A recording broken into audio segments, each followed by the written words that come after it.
Trauma is one of the biggest reasons that we cannot step into the beautiful life that we're meant to have.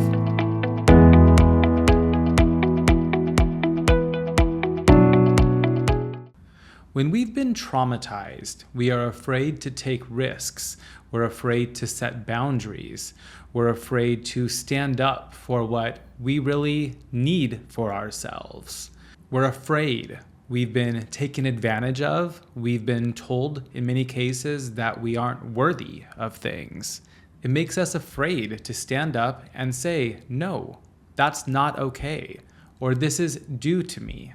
This is incredibly consequential on our lives, and it prevents us from getting the job that we really want because we're afraid to take risks. It prevents us from living lives of abundance, from having the audacity to ask for what we deserve, for what we are owed, for what is a fair trade for our time, for our energy, for our skills.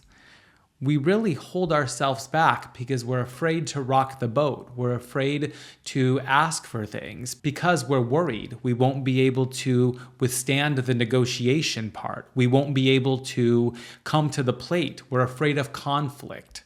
Do you want to live a life that is far below what you're meant to have for yourself? Do you want to constantly feel afraid to ask for what you know deep down is rightly yours? Hi, I am Matt Gerlach, and welcome to Matters of the Mind, Rise to Your Worth. I help high-achieving individuals who privately battle with shame, with burnout, and with anxiety create a second half of your life that is full of alignment, fulfillment, and abundance. Does that sound like you? I was reading a book this past weekend called Never Split the Difference. It is by a FBI hostage negotiator named Chris Voss, and I was struck by something he said. He said that, this is paraphrased, but he said that negotiation is part of life. It's actually a healthy part of life. But so many of us were like me. We were afraid to really come to the table.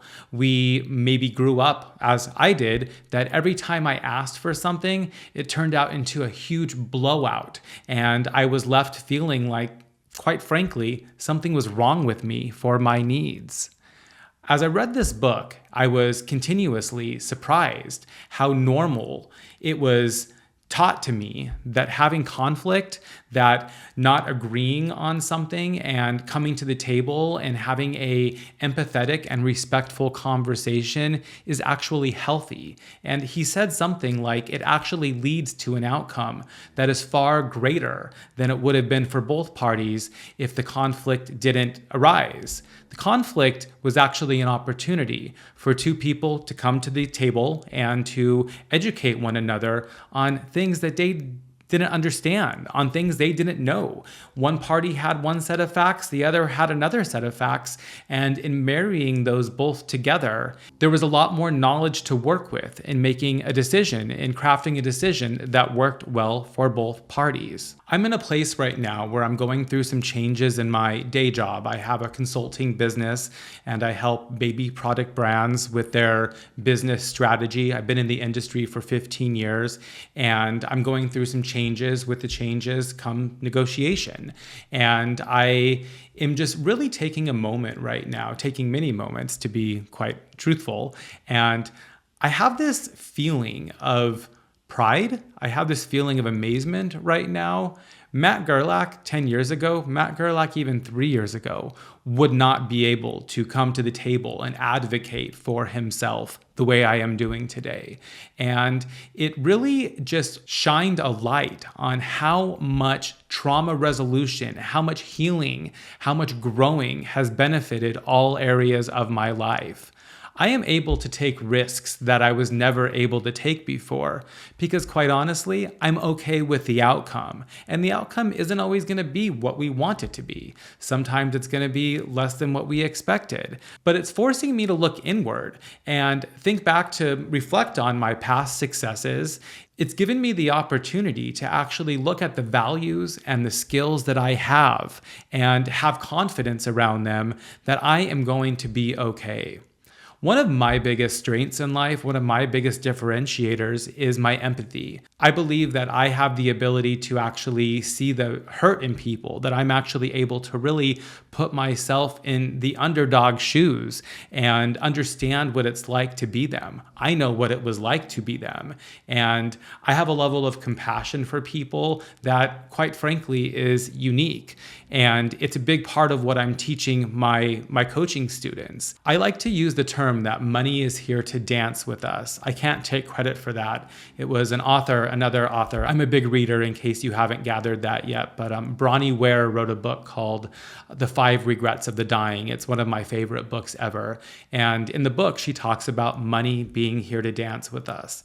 Money's an energy, and it's not something that needs to be hoarded. In my life, I have actually found that the more generous I am, the more blessings that come back my way.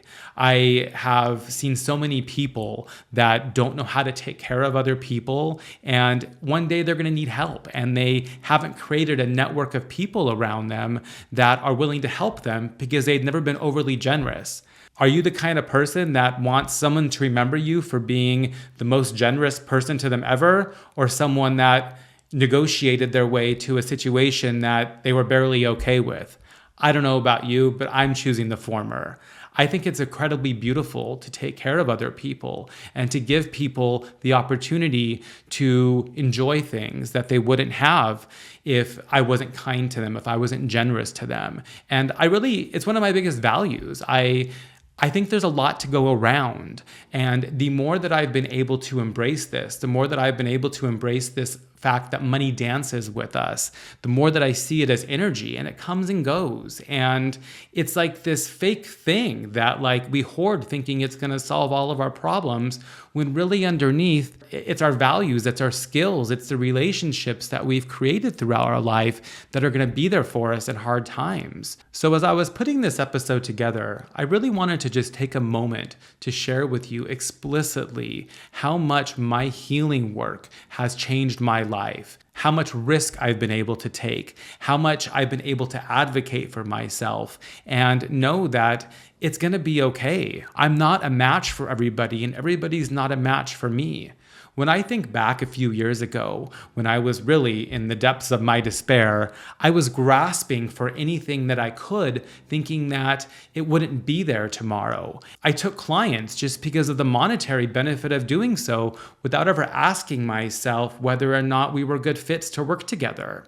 There are so many benefits to healing from trauma. And when you learn to advocate for yourself, and when you learn to be able to take risks and know that it's going to work out, and just have faith that it will work out how it's supposed to. How it works out isn't necessarily how we want it to, but I believe firmly this has been the final pillar of my healing work. I believe fully that there is a plan, and that sometimes things don't work out the way that I expect them to, because God, the universe, what have you, there's a bigger plan out there for me. And sometimes we can't see that for ourselves, and we just need to do our best. We just need to say what we need, what we won't tolerate anymore, and let the universe take care of the rest. So as you're progressing through your week, through your month, I want you to keep this in mind. Set your boundaries. It's not always going to be well received. Somebody's going to make you think that you're wrong for having them, but I promise you, the more you set them, the more you're going to be creating a life that is aligned, that is the life that you're supposed to have. And it gets a lot easier as time goes on. Trust me on this one. Also, keep in mind that sometimes things don't work out the way we want them to, but they do work out the way they are supposed to. I don't know if that's proven to be true for everything, but to me, it helps me sleep a heck of a lot better at night. And finally, be okay with risk. And that's why a lot of us need to be working with a therapist. We need to be working with someone so we can do this. I'm a firm believer, and I couldn't be where I am at right now if I didn't have help. I needed to have help to regulate my nervous system so I could withstand the risks I'm taking and continue to take with my life. I trust it's going to work out how it's supposed to, because when I look back, it always has. Thanks so much for tuning in today. I would encourage you to press subscribe and tune in every week. If you don't mind, please leave me a review, and thank you for letting me be a part of your life.